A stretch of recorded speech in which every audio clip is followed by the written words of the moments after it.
Hi, everyone. I am Mary Kate Luke, a marketing specialist here with Hasmark Publishing International, and I am joined today by my co-host, Jen Gibson. She is the Director of Publishing and Marketing with Hasmark, and we're here today to introduce our wonderful author, Tressa Mitchener. She has written the book, Looking Out from the Inside. This one is really special. It's such a powerful story, and I was hoping, Tressa, that you could start by telling us a little bit about what the title of the book, Looking Out from the Inside, means to you. Yes, absolutely. Looking out from the inside means to me is the faculties that we are given. And a lot of people don't pay attention to them. It's just like when you imagine things, you see what eyes inside your mind. And it's the same thing as like when you read a book, you can hear yourself, even though a word is not even spoken out of your mouth. And I just learned that those faculties are the most powerful things that we have. Because a lot of people, if you was like me, you're wondering what's wrong with me, and just trying to develop that inner being. And that's why the book title is Looking Out from the Inside, generating that power from the inside. That's awesome. Your story is deeply personal and one of true resilience and strength. How did you know you were going to share this? How did you know you were ready to share this with the world? Basically, like I was saying, people asking, what is wrong with me when you make bad choices or you end up in situations in life where you never thought you would be. Because as a child, I'm pretty sure no one sees themselves in these horrible situations or these horrible choices they have made for their life.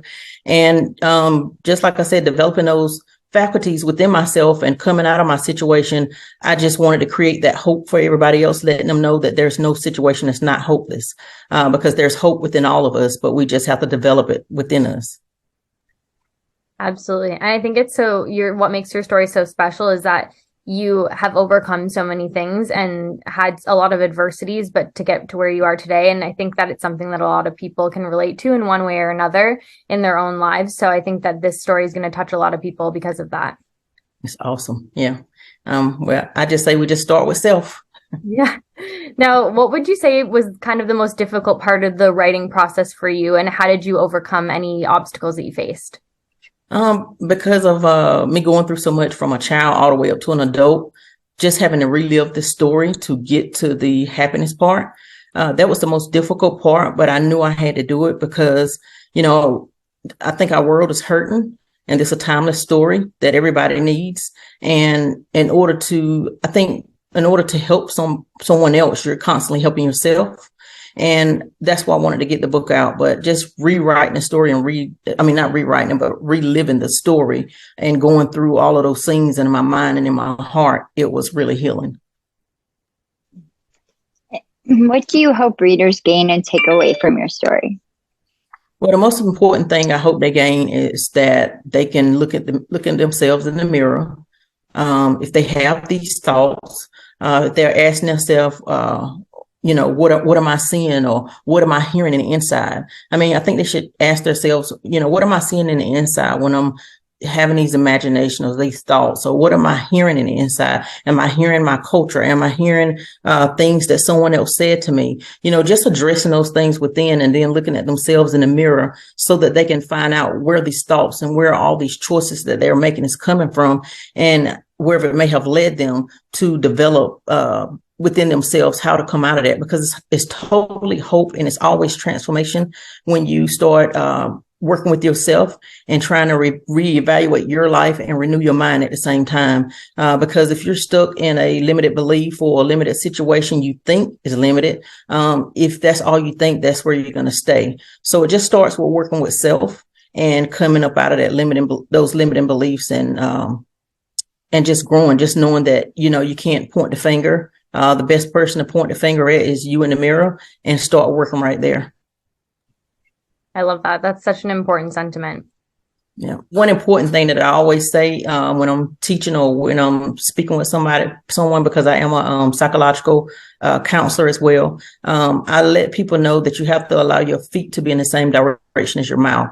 A lot of people say a lot of different things and this and that, but you will see them making choices that differ from what their mouth is speaking. So typically, if you won't change, those two faculties are going to have to go in the same direction.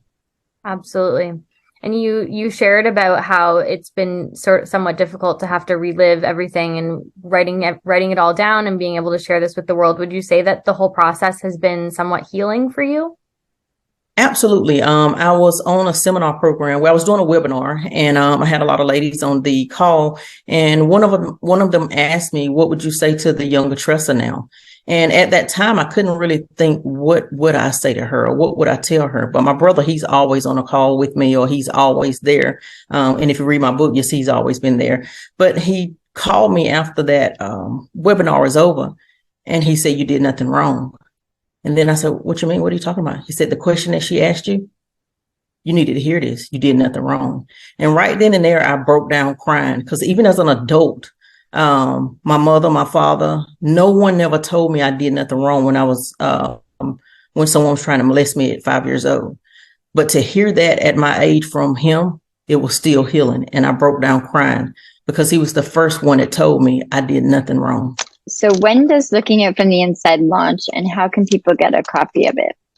So I'm so excited to say it launches on March the 7th, which is my mother's birthday.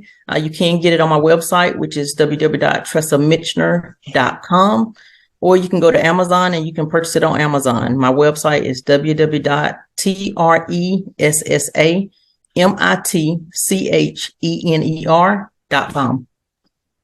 Amazing. And you mentioned your website, but can people find you anywhere else on the internet, social media channels? Yes, absolutely. Facebook, Instagram, TikTok, LinkedIn. You can find me on any of those. Amazing. Well, thank you so much for chatting with us today, Tressa. We're so excited for your book to be out in the world and for people to have it in their hands and read this powerful story, because it really is an incredible one. So thank you. Thank you so much. Thank you, Jean, as well.